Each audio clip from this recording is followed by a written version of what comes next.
बेटा ध्यान देना, अगर ये बंद हो जाए तो बताना। सभी स्टूडेंट्स जो पेज नंबर 145 है, limitations of Rutherford model of atom, एक बात ध्यान से सुन लेंगे सभी स्टूडेंट्स। ये लिमिटेशंस जो है वो एग्जाम में आने के चांसेस 100% है। जरूर आपके टीचर्स पूछेंगी लिमिटेशन क्या होता है, पहले वो सुनो। कैप्चर हो रही हूं मैं, आ रहा है? हाँ नहीं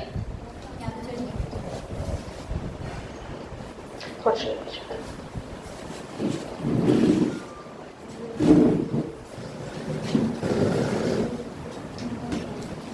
अब हो जाएंगे कैप्चर।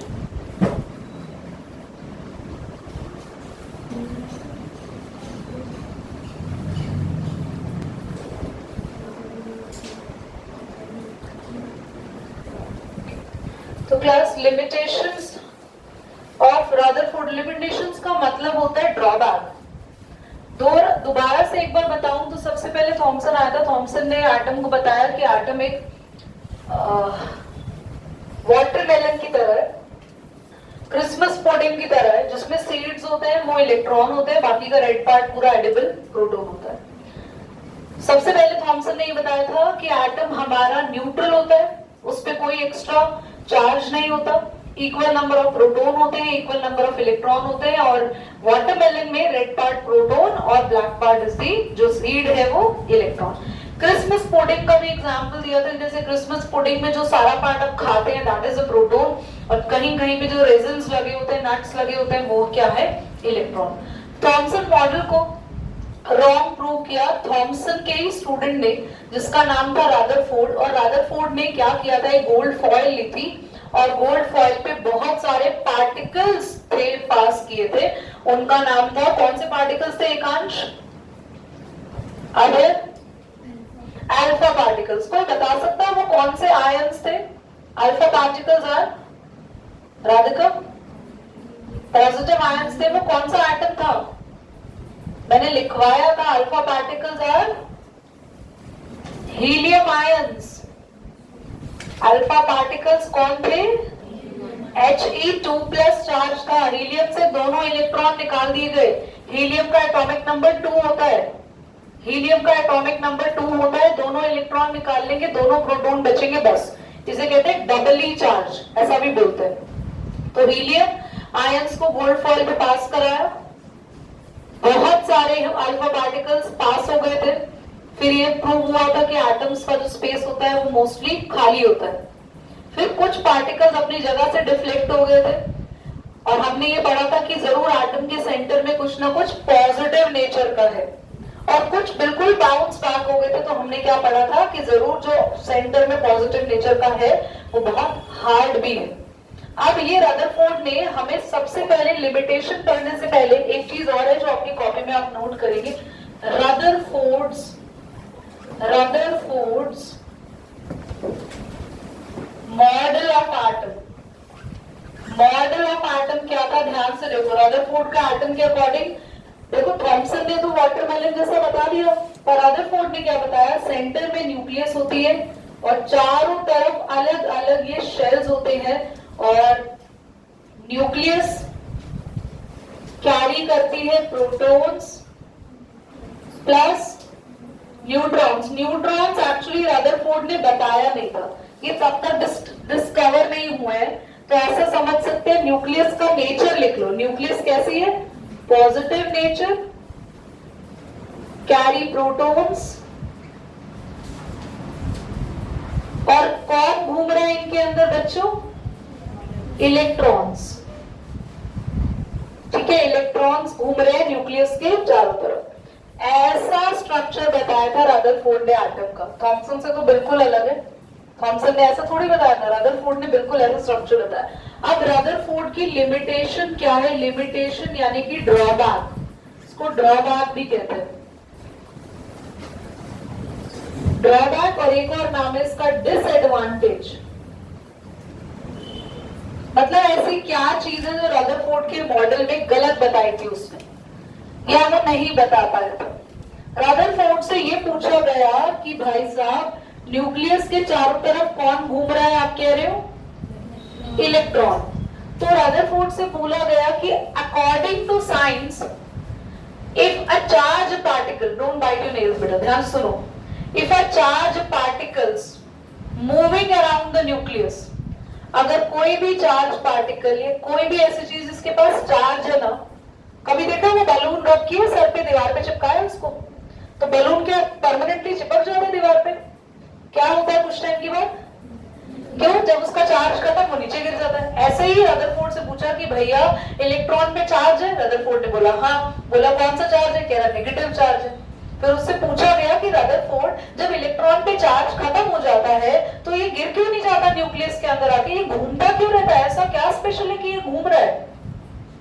रदरफोर्ड इसका आंसर, तो ये हुआ इसका ड्रॉबैक यानी कि लिमिटेशन। कितने बच्चों को समझ में आ गया? पक्का? बुक में मार्क कर लो अपनी एनसीईआरटी पेज नंबर 145 कि ये क्या लिखा है। तो बुक में है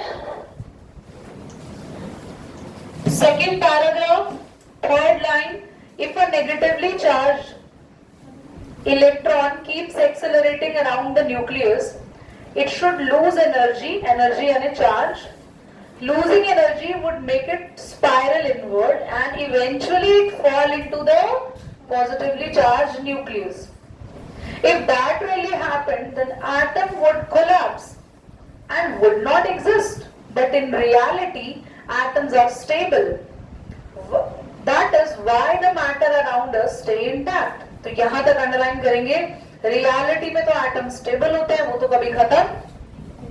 तो रदरफोर्ड इस बात का आंसर नहीं कर पाया था और ये क्या बन गया रदरफोर्ड का लिमिटेशन। कितने बच्चों को रदरफोर्ड का एटम और लिमिटेशन दोनों समझ में आ गए? प्लीज एटम को नोट डाउन करो कि ये ऐसा दिखता है, फिर लिमिटेशंस पढ़ेंगे आगे। थैंक यू बच्चा।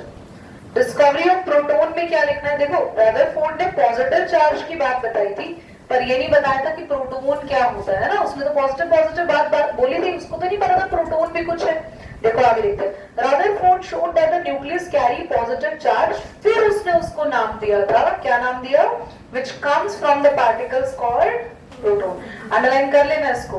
Protons are much heavier than electron, proton electron से थोड़े हेवी होते हैं and possesses the charge equal and opposite to the electron. बच्चों इलेक्ट्रॉन पे जितना चार्ज होता है, क्या कोई बच्चा बता सकता है इलेक्ट्रॉन पे चार्ज कितना होता है? हमने पढ़ा भी था 1.602 into 10 to power -19 कूलॉम लिखवाया था, और वो ये चार्ज था -1.602 into 10 to power -19 कूलॉम। ये इलेक्ट्रॉन पे चार्ज होता है। एक इलेक्ट्रॉन की नेगेटिव चार्ज की बात है। एक प्रोटॉन पे कितना चार्ज होता है? यही सेम चार्ज होता है पर इसका साइन प्लस में होता है। तो इलेक्ट्रॉन और प्रोटॉन के चार्जेस सेम होते हैं पर ऑपोजिट होते हैं। ऑपोजिट यानी साइन अलग अलग होते हैं। पर इलेक्ट्रॉन और प्रोटॉन में एकांश, प्रोटॉन हैवी होता है एंड इलेक्ट्रॉन लाइटर। एकांश पढ़ने पे ध्यान मत दो, यहाँ पर जो मैं समझा रही हूँ वो पढ़ो, ठीक है? आप क्या पढ़ रहे हैं आगे? फ्रॉम ये अंडरलाइन नहीं करना, सिर्फ सुनना है। From an atom to be electrical neutral the number of proton must be equal to the number of electrons. For example helium atom has 2 protons, तो इलेक्ट्रॉन भी कितने and 2 electron, while sodium atom has 11 proton and 11 electrons. बेटा आप late हो गए ना जाने में, बैठो। Since the total positive charge, क्योंकि टोटल प्रोटॉन्स यानी टोटल पॉजिटिव चार्ज इक्वल होता है टोटल नेगेटिव चार्ज के, तो इसलिए एटम क्या होता है? हमेशा न्यूट्रल। कैसा होता है एटम? सो भी न्यूट्रल। तो लिखा है ऑल एटम्स आर, बेटा यहाँ पे अंडरलाइन करो आप लोग last line, since the total positive charge equal to the total negative charge. लिखा? नेक्स्ट लाइन में आएंगे, अंडरलाइन करेंगे all the atoms are electrically neutral. और सबसे ऊपर एक लाइन है वो भी ऐड कर लो। सबसे ऊपर इस पैराग्राफ में the number of protons must be equal to the number of electrons, और वो भी शुरू से कर लो, for an atom to be electrically neutral. ठीक है? तो ये पैराग्राफ में इतना लिख लेंगे। नोट्स बनाने बहुत जरूरी है बच्चों। आगे आएंगे, बोहर्स मॉडल ऑफ एटम के बारे में पढ़ेंगे और बोहर्स को एक्सप्लेन करते हैं, नील बोहर के बारे में जानते हैं और नील बोहर को पढ़ते हैं ढंग से जल्दी से। लास्ट के 15 मिनट्स में I will be taking your test. मैंने टेस्ट में क्या क्या चैप्टर्स बोले हैं बच्चों? सेल चैप्टर बोला है और सेल बोला है और एटम, याद है ना? ठीक है। बोहर्स मॉडल ऑफ एटम में आते हैं, एक एक लाइन जो इसकी लिखी हुई है इन्हें बोलेंगे पोस्टुलेट्स। पोस्टुलेट बोला इन्होंने, to explain the atom stable Niels Bohr proposed. इसने खाली प्रपोजल वाली बात की, पोस्टुलेट वर्ड नहीं बताया। चलो कोई बात नहीं। तो देखो बच्चा, नील बोहर के बारे में जान लेते हैं जरा। देखो साइड में ब्रैकेट में है, Niels Bohr was a professor of physics. Physics के प्रोफेसर से at Copenhagen university Denmark. He was curious about how atoms exist. उनको बहुत ज्यादा क्यूरियोसिटी थी ये जानने के एटम कैसे एग्जिस्ट करते हैं। ओल्ड मॉडल के बारे में उन्होंने भी सुना था कि रदरफोर्ड मॉडल इतना एक्सप्लेन नहीं कर पाए थे, तो उन्होंने अपनी एक्सप्लेनेशन दी और 1922 में उनको एक नोबेल प्राइज भी मिला था। तो रदरफोर्ड के बाद अगर एटम को किसी ने अभी तक बहुत अच्छे से एक्सप्लेन किया है, जिनके बारे में हम अब तक पढ़कर आ रहे हैं, वो बस ये है जिनका नाम है नील बोहर। हो सकता है आप में से कोई एक नेक्स्ट साइंटिस्ट बने जिनका नाम नील बोहर के बाद लिखा जाए। आगे आता है। So Bohr's model of the atom. Bohr's model of the atom में क्या ऐसी खास बात थी और इन्होंने क्यों बताया कि एटम अभी तक स्टेबल चल रहा है? नाउ अकॉर्डिंग टू बोहर, बेटा आप सभी बच्चे अंडरलाइन करेंगे और ये कॉपी में लिखना भी है। Neil Bohr proposed a new model of atom in 1913 according to Bohr. Okay? इसके बाद ये जो बुलेट्स दिख रहे हैं आपको, 1 2 3 4 5 6 बुलेट्स दिख रहे हैं। 6 के 6 पॉइंट्स आपको एग्जैक्टली लिखने हैं और पेपर में भी लिखकर आने अगर नील बोहर एटम के बारे में, मॉडल के बारे में पूछा जाएगा तो। ठीक है, समझे इसको? Are you all ready? Electrons do not move randomly around the nucleus but follow the fixed circular path called stationary orbits or the shell. Each shell of an electron has definite amount of energy and these shells are also called energy levels. Rutherford ने तो बस randomly बता दिया था कि electron घूमते हैं, कहाँ घूमते हैं, कैसे घूमते हैं, ये सारी चीजें डिटेल में नहीं बताई थी। उसने ये तो बता दिया था कि हाँ वो ऐसे सर्कुलर पाथ में घूमते हैं, पर ये सर्कुलर पाथ है क्या, ये हमें डिटेल में बोहर ने बताया। तो Bohr model of atom I am drawing here, यही बना रही हूं। चलो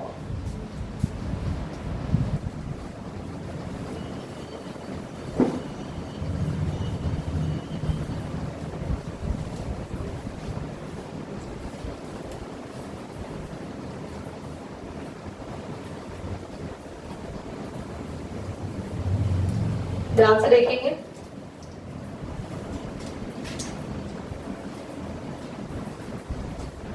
बोहर्स मॉडल ऑफ एटम के बारे में सबसे पहला पॉइंट बोहर ने ये बताया कि एक एटम में जो चारों तरफ ये फिक्स्ड सर्कुलर पाथ होते हैं ना, इनको बोलते हैं एनर्जी शेल्स। एनर्जी शेल्स, हर शेल की अपनी एक फिक्स्ड एनर्जी होती है। आपको पता है, आप अगर अपने घर को एक पूरा एटम समझे तो हर घर के अंदर आप रैंडमली इधर से उधर सब कुछ नहीं कर देते। वॉशरूम जाने के लिए एक प्लेस है, ये नहीं कि लिविंग रूम में ही आप वॉशरूम चले जाएंगे।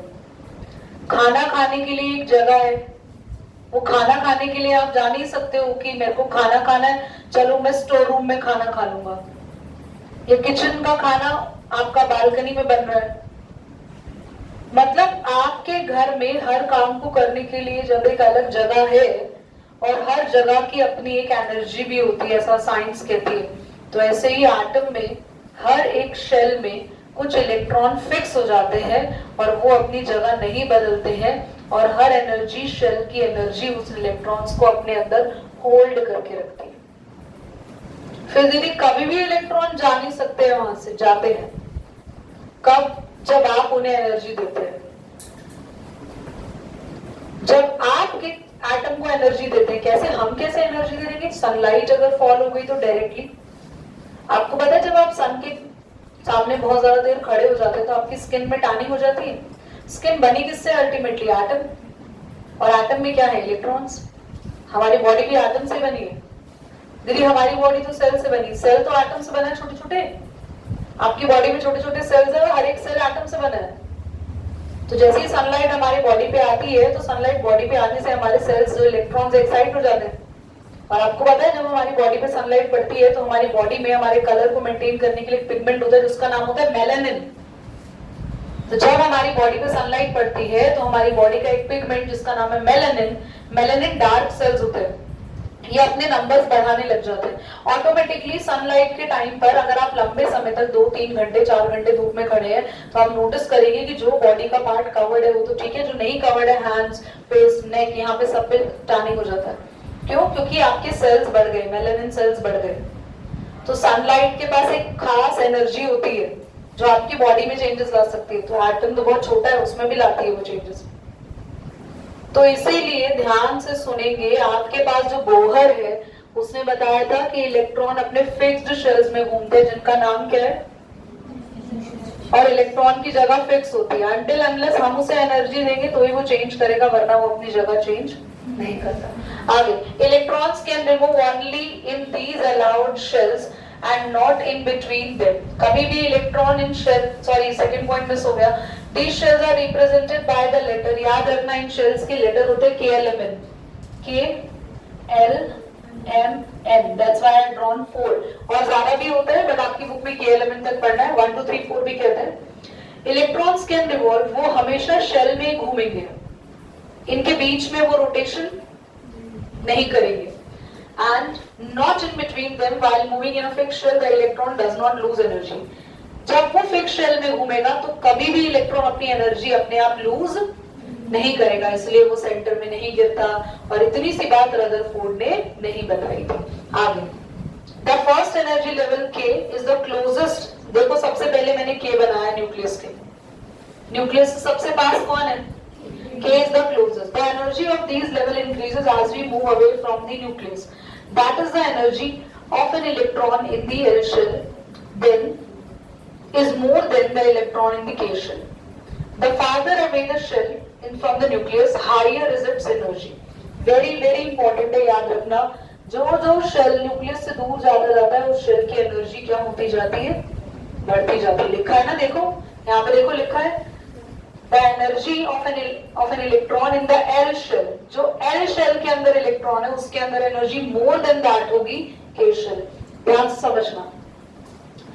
क्लास के अंदर बच्चे बैठे तो क्लास में जो टीचर है ना वो न्यूक्लियस है और आप सब बच्चे इलेक्ट्रॉन्स हो, और जो आपके डेस्क लगे हुए हैं ये शेल्स है। सबसे आगे वाले बच्चे सबसे ज्यादा डरे हुए होते हैं, उनके अंदर सबसे कम एनर्जी होती है हिलने डुलने की, क्योंकि न्यूक्लियस की पावर है, उनको पकड़ के रखती है वो, यानी टीचर। सबसे पीछे वाले बच्चे सबसे एनर्जाइज्ड, लंच भी खा रहे हैं, है ना, पक्षियां भी खेल रहे हैं, और तो और कुछ नहीं, दूसरों को चौक भी मार रहे हैं।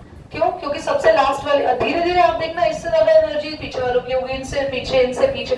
तो जैसे क्लासरूम होता है ऐसे ही हमारा एटम होता है। फर्स्ट शेल में बैठे हुए इलेक्ट्रॉन्स की एनर्जी कम, उसके पीछे इलेक्ट्रॉन्स की एनर्जी ज्यादा, उसके पीछे इलेक्ट्रॉन्स की एनर्जी ज्यादा, देन सबसे ज्यादा। समझ में आ रहा है आपको? Next, An electron can move to another shell by absorbing. ये लाइन मैंने आपको पहले ही बता दी, ध्यान से सुनना। An electron can move. Electron एक शेल से दूसरे शेल में जा सकता है by absorbing और releasing a fixed amount of energy. इसको बहुत अच्छे से समझाते हैं। इसको समझाने के लिए मेरे पास सबसे अच्छा तरीका है, आप चलेंगे मेरे साथ थिएटर में मेंटली।